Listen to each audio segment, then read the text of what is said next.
ನಿನ್ನೆ ನಾವು ಗಮನಿಸಿದ್ವಿ. ಇವತ್ತು ಮುಂದುವರಿಸೋಣ. ಕೃಷ್ಣ ಅರ್ಜುನನಿಗೆ ಸ್ಪಷ್ಟವಾಗಿ ಹೇಳ್ತಾ ಇದ್ದಾನೆ, ಜೀವಾತ್ಮರುಗಳಿಗೆಲ್ಲ ಅರ್ಜುನನ ಮೂಲಕ ನಿಮಗೂ ನನಗೂ ಎಲ್ಲರಿಗೂ ಹೇಳ್ತಾ ಇದ್ದಾನೆ ಕೃಷ್ಣ, ನೀನು ಮಾಡುವ ಕರ್ಮದ ಫಲ ಏನಿದೆ ಅದು ನಿನಗೆ ಸೇರತಕ್ಕದ್ದಲ್ಲ. ನೀನೇನು ಕೆಲಸ ಮಾಡ್ತೀಯಾ ಅದರ ಫಲಿತಾಂಶ ಇದೆಯಲ್ಲ, ಖಂಡಿತವಾಗ್ಲೂ ಇದನ್ನು ಎಕ್ಸ್ಪೆಕ್ಟ್ ಮಾಡಬೇಡ, ಅದು ನಿನಗೆ ಸೇರತಕ್ಕದ್ದಲ್ಲ. ಇಲ್ಲಿ ನೀನು ಕರ್ಮ ಮಾಡಬೇಕಾದ್ರೆ ನಿರಪೇಕ್ಷೆ ಅಂತ ಹೇಳ್ತೀವಿ. ಕಂಪ್ಲೀಟ್ಲಿ ಎಕ್ಸ್ಪೆಕ್ಟ್ ಮಾಡಬೇಡ, ಏನೂ ಅಪೇಕ್ಷೆ ಪಡಬೇಡ, ನಿರಪೇಕ್ಷೆಯಿಂದ ಮಾಡು. ಅಂದರೆ ಈ ಒಂದು ಕರ್ಮ ಮಾಡುವಾಗ ಅದಕ್ಕೆ ಸಂಪೂರ್ಣವಾಗಿ ನಿನಗೆ ಇದರ ಅಪೇಕ್ಷೆ, ಇದರಿಂದ ಏನಾಗಬಹುದು ಅನ್ನೋದ್ರ ಕಡೆ ನಿನ್ನ ಗಮನ ಬೇಡ. ಮಾಡ್ತಾ ಇರೋದ್ರ ಕಡೆ ಸಂಪೂರ್ಣವಾಗಿ ತನು ಮನ ಧನವನ್ನು ಅರ್ಪಿಸಿ ಮಾಡು. ತನು ದೇಹ, ಮನ ಮನಸ್ಸು, ಇಚ್ಛಾ ಕ್ರಿಯಾ. ಧನ ಯಾವುದು? ಹಣ ಅಲ್ಲ, ಆತ್ಮ. ಆತ್ಮವೇ ನಿಜವಾದ ಧನ. ಆ ಆತ್ಮವನ್ನು ಕೊಟ್ಟು ಸಂಪೂರ್ಣವಾಗಿ ಮಾಡು. ನ ಬುದ್ಧಿಭೇದಂ ಜನಯತೆ ಅಜ್ಞಾನಂ ಕರ್ಮ ಸಂಗಿನಂ.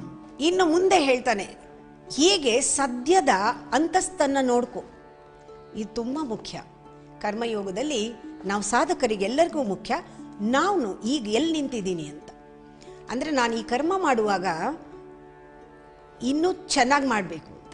ಒಂದು ಸತಿ ಒಂದು ಕರ್ಮ ಮಾಡಿದರೆ ಪ್ರತಿ ಕ್ಷಣವೂ ಕೂಡ ಕರ್ಮದ ಕ್ವಾಲಿಟಿ ಇಂಪ್ರೂವ್ ಆಗ್ತಾ ಹೋಗಬೇಕು. ನಾನು ಸದ್ಯದ ಈ ಅಂತಸ್ತಲ್ಲಿದ್ದರೆ, ಈ ಸ್ತರದಲ್ಲಿದ್ದರೆ ಅದಕ್ಕೆ ವಿಧಾಯಕವಾಗಿ ಮಾಡು ಕರ್ಮಗಳನ್ನು.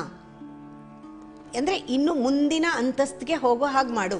ಇವತ್ತೊಂದು ಕರ್ಮ ಮಾಡಿದ್ರೆ, ನೀವೊಂದು ಕೆಲಸ ಮಾಡಿದ್ರೆ ನಿನ್ನಲ್ಲಿ ಒಂದು ಇಂಪ್ರೂವ್ಮೆಂಟ್ ಕಾಣಬೇಕು, ನೆನ್ನೆಗೂ ಇವತ್ತಿಗೂ. ಇನ್ನೊಂದು ಸತಿ ಅದೇ ಕರ್ಮ ಮಾಡು, ಬೇರೆ ಮಾಡಲ್ಲ, ಅದನ್ನೇ ಮಾಡ್ತೀಯ, ಇನ್ನೂ ಚೆನ್ನಾಗಿ ಮಾಡು. ಒಂದು ತಿಂಡಿ ಮಾಡೋದಿರ್ಬೋದು, ಒಂದು ಮೇಕಪ್ ಮಾಡೋದಿರ್ಬೋದು, ಒಂದು ಪುಸ್ತಕ, ಏನು ನೀನು ಕೆಲಸ ಮಾಡ್ತೀಯಾ ಒಂದು ದಿವಸಕ್ಕಿಂತ ನೆಕ್ಸ್ಟ್ ಡೇ ಇನ್ನೂ ಚೆನ್ನಾಗಾಗಿರ್ಬೇಕು. ಅದು ಅದರಲ್ಲಿ ಲೋಪದೋಷಗಳು ನಮಗೆ ಗೊತ್ತಾಗುತ್ತೆ, ಎಲ್ಲೆಲ್ಲಿ ನಾವು ತಪ್ಪಿದ್ದೀವಿ ಅಂತ. ಅದನ್ನು ಸರಿ ಮಾಡ್ಕೊಳ್ಬೇಕು. ಒಂದು ಸ್ತರದಿಂದ ಇನ್ನೊಂದು ಸ್ತರಕ್ಕೆ ಪ್ರತಿಯೊಂದು ಕರ್ಮನೂ ಎಲ್ಲರಿಗೂ ಕೂಡ ನಾವು ಹೇಳ್ತಾ ಇರೋದು, ಏನಾರು ಮಾಡಿದ್ರೆ ಮಕ್ಕಳು ಏನಾರು ಬರ್ದಾಗ ನಾನು ಕೇಳ್ತೀನಿ, ನಿನಗೆ ಇಷ್ಟೇ ಚೆನ್ನಾಗಿ ಬರೆಯೋಕ್ಕೆ ಬರುತ್ತಾ, ಇನ್ನೂ ಚೆನ್ನಾಗಿ ಬರೆಯೋಕ್ಕೆ ಬರುತ್ತಾ ಅಂತ. ಹ್ಯಾಂಡ್ ರೈಟಿಂಗ್ ಅವ್ರು ಹೇಳ್ತಾರೆ, ನಂಗೆ ಇನ್ನೂ ಚೆನ್ನಾಗಿ ಬರೆಯೋಕ್ಕೆ ಬರುತ್ತೆ. ಮತ್ತೆ ಯಾಕೆ ಹೀಗೆ ಬರೆದಿದ್ಯಾ, ಇನ್ನೊಂದು ಸತಿ ಬರ್ಕೊಂಡು ಬಾ. ಪುನಃ ಬರೆದಾಗ ಇನ್ನೂ ಚೆನ್ನಾಗಿ ಬರೆಯೋಕ್ಕಾಗಲ್ವಾ ಅಂತ ಕೇಳಿದ್ರೆ ಆಗುತ್ತೆ, ಮತ್ತೆ ಹೋಗು ಬರ್ಕೊಂಡು ಬಾ.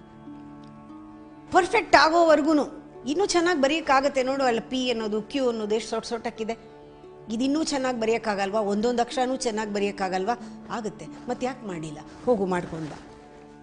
ಅಂದರೆ ಬರೀ ಅಕ್ಷರದ ಮಾತ್ರ ಅಲ್ಲ, ಇದು ಎಲ್ಲಕ್ಕೂ ರೆಫರ್ ಆಗುತ್ತೆ. ಒಂದು ಕೆಲಸ ಮಾಡಿದರೆ ಇದಕ್ಕಂತ ಚೆನ್ನಾಗಿ ಮಾಡೋಕ್ಕಾಗತ್ತಲ್ವ ನನಗೆ, ಮತ್ತೆ ಯಾಕೆ ಮಾಡಬಾರ್ದು, ಮಾಡೋಣ. ಅಂದರೆ ಕರ್ಮ ಚೆನ್ನಾಗಿ ಮಾಡೋದು ನಮ್ಮ ಮುಖ್ಯ ಅಲ್ಲ, ಅದರಲ್ಲಿ ನಾವು ನಮ್ಮ ಮನಸ್ಸು ಕೂಡ ವಿಶಾಲವಾಗುತ್ತೆ. ನಾವು ಆಕ್ಸೆಪ್ಟ್ ಮಾಡಿಕೊಂಡು ಪುನಃ ಪುನಃ ಮಾಡಿದಾಗ ನಮ್ಮ ಮನಸ್ಸು ವಿಕಾಸವಾಗುತ್ತೆ. ಆ ಕರ್ಮ ಎಂಜಾಯ್ ಮಾಡಿಕೊಂಡು ಮಾಡ್ತೀವಿ, ಇನ್ನೂ ಚೆನ್ನಾಗಿ ಎಂಜಾಯ್ ಮಾಡ್ಕೊಂಡು ಮಾಡ್ತೀವಿ. ರಿಸಲ್ಟ್ ಕರ್ಮ ಯಾವಾಗಲೂ ಚೆನ್ನಾಗಾಗೋ karma is the result. The more you give, the more the better is the karma. ಅದರಿಂದ ನೋಡ್ಕೊ, ಅಂತಸ್ತಿಗೆ ತಕ್ಕ ಒಳಗಡೆ ನಿನಗೆ ಆ ಯೋಗ್ಯತೆ ಜಾಸ್ತಿ ಆಗ್ತಾ ಇರಬೇಕು. ನಿನ್ನ ಅಂತಸ್ತಿಗೆ ತಕ್ಕಂತೆ, ನಿನ್ನ ಅಂತಸ್ತು ಅಂದರೆ ಹೊರಗಡೆಯಿಂದ ಯಾರೋ ನೀನು ಹೇಳೋ ಪದವಿ ಅಲ್ಲ, ನಿನ್ನ ಕರ್ಮದ ಒಂದು ಅಂತಸ್ತು. ಒಂದೊಂದು ಕರ್ಮ ಮಾಡುವಾಗಲೂ ಇನ್ನೂ ಚೆನ್ನಾಗಿ ಮಾಡೋದು, ಇನ್ನೂ ಚೆನ್ನಾಗಿ ಮಾಡೋದು, ಆ ಅಂತಸ್ತು. ಆ ಅಂತಸ್ತನ್ನು ಅದು ಜಾಸ್ತಿ ಆಗ್ತಾ ಆಗ್ತಾ ನಿನ್ನ ಯೋಗ್ಯತೆ ಕರ್ಮದಲ್ಲಿ ಜಾಸ್ತಿ ಆಗುತ್ತೆ. ಮತ್ತು ಫಲವೂ ಕೂಡ ಅದಕ್ಕೆ ತಕ್ಕಂಥ ಫಲವೂ ಕೂಡ ಸಿಗುತ್ತೆ. ಪುನಃ ಮನಃಶುದ್ಧಿನೇ ನಾವು ವಿಚಾರ ಮಾಡ್ತಾ ಇದ್ದೀವಿ. ಅಂದರೆ ಪಾರಮಾರ್ಥದ ಬೋಧನೆಗೆ ನಾವು ಅವಸರ ಪಡ್ಕೊಳ್ದು. ಕರ್ಮಯೋಗವನ್ನು ಒಂದೊಂದು ಶ್ಲೋಕದಲ್ಲೂ ಕೂಡ ಅದನ್ನದನ್ನೇ ಕೃಷ್ಣ